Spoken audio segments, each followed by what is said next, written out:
Mao lagi ning sige tag scroll sa Facebook, sa TikTok, makakita tag bisag unsa nga pagkaon. So atong i-try ning mango sticky rice.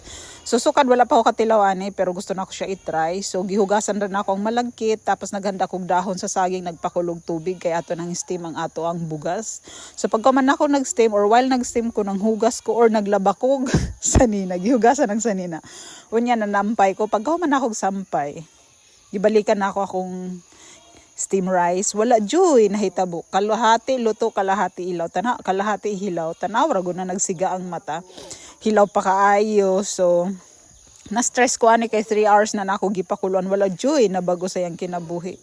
So while nga naghulat-hulat ta, nagimutag mixture sauce nato kanang coconut milk, sugar and salt. So pagka manana, ato na pong gi-check, wala na po yung nahitabo, mas pastilan na lang jud dolor.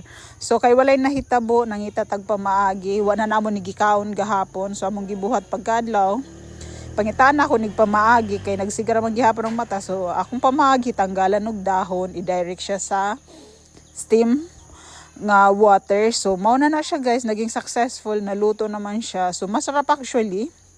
Kaya lang syempre for the first time ko na ginawa, maraming palpak. So nilagyan natin ng mango, and for sure the next time na gagawin ko to, success na to, wala nang aberya sa buhay. So if you wanna try, sabihan mo ako kay magawa tayo.